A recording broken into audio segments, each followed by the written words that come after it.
हिंदुस्तान लेकिन तब भी हिंदुस्तान में रह के वंदे मातरम नहीं बोलेंगे। ये हमारा निर्णय है, आपका निर्णय नहीं ये है। आपका व्यक्तिगत निर्णय है। तमाम हिंदू भाई संविधान को, में अब अधिकार दे दिया गया है, बोलना पड़ेगा। तमाम सब हिंदू भाइयों को बोलना पड़ेगा। जब हिंदू भाइयों को आ जाता है हिंदू भाई अब बोलना हमारे- पड़ेगा। ये हमारा निर्णय है। यार मैं बहुत तड़पता हूँ ऐसे लोगों को पाने के लिए कि ये लोग मुझे क्यों नहीं मिलते यार। बड़ा परेशान होता हूँ इस तरह की वीडियो देखता हूँ, क्योंकि जिस दिन मुझे ये मिलेंगे ना, पता है मैं क्या करूँगा और आपको क्या करना चाहिए।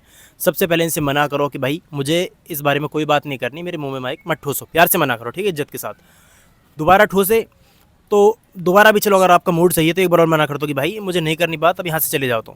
लेकिन तीसरी बार फिर से ठूसे तो सबसे पहले पता है क्या करना, सबसे पहले इनका थोबड़ा तोड़ना, ठीक है, मुंह पे जितने थप्पड़ बजा सको इतने थप्पड़ बजाना, इनका माइक तोड़ना और इनका जो फ़ोन या कैमरा जो भी हो सबको तोड़ देना और वीडियो बना लेना शुरू से उस चीज़ की, किस तरह से मुंह में माइक ठूस रहा था और तुम मना किए जा रहे थे।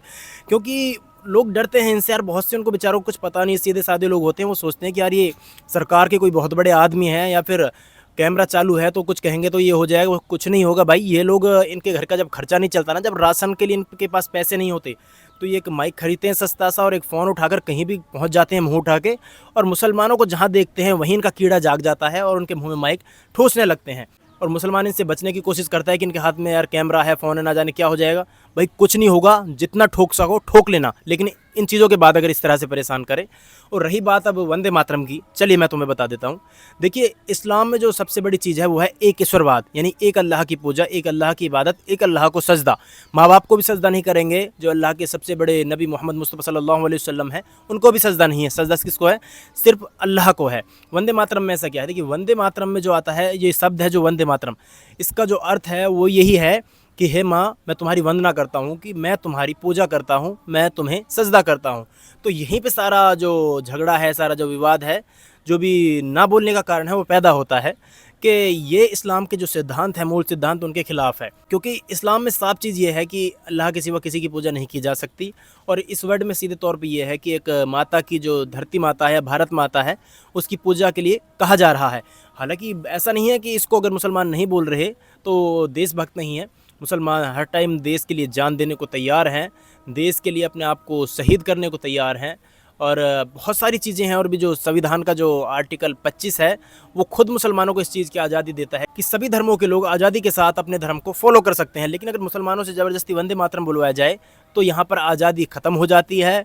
और जो संविधान का अनुच्छेद जो 25 है, ये उसकी अनुपालना होती है कहीं ना कहीं। क्योंकि देश से प्यार करना और देश की पूजा करना, ये दोनों अलग चीज़ें हैं। अगर कोई इंसान वंदे मातरम नहीं बोल रहा तो इसका ये कतई मतलब नहीं है कि वो देश के प्रति वफादार नहीं है, बल्कि देश के लिए जान देने को हर टाइम मुसलमान तैयार है। मुसलमानों से आप भारत की जय बुलवाओ, हिंदुस्तान जिंदाबाद बुलवाओ, या फिर पाकिस्तान मुर्दाबाद बुलवाओ, या फिर कुछ भी इस तरह का वर्ड जिसमें इस तरह की कोई बात ना कही होगी, किसी की इबादत करने की बात कही जा रही हो, मुसलमान खूब शौक से और प्राउड के साथ बोलता है यार, ऐसा नहीं है। और रही बात कि वंदे मातरम बोलना क्या ज़रूरी है देशभक्त होने के लिए? ऐसा भी नहीं है, क्योंकि जो संविधान का अनुच्छेद 51A है उसमें जो राष्ट्रीय ध्वज है यानी तिरंगा, और राष्ट्रीय गान है जो जन गण मन, उसके सम्मान के लिए कहा गया है।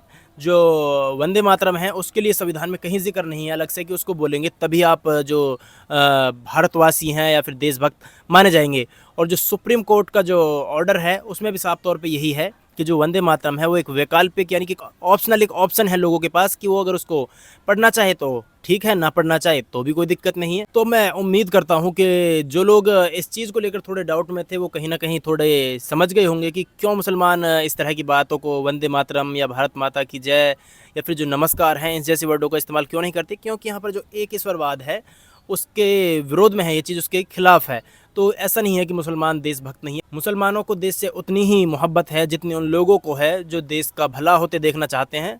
बल्कि जो नफ़रत फैलाते हैं इस जैसे लोग, जैसे पत्रकार, इन लोगों को कहीं ना कहीं देश से मोहब्बत नहीं है। ये देश में दंगा फसाद फैलाने की कोशिश करते हैं, नफ़रत फैलाने की कोशिश करते हैं। इस वीडियो को ज़्यादा से ज़्यादा शेयर करें ताकि जो ज़्यादा से ज़्यादा लोग हैं वो बात को समझ सकें। बाकी आपको क्या लगता है, आप मेरा कमेंट बॉक्स में ज़रूर बताएँ। अस्सलाम वालेकुम।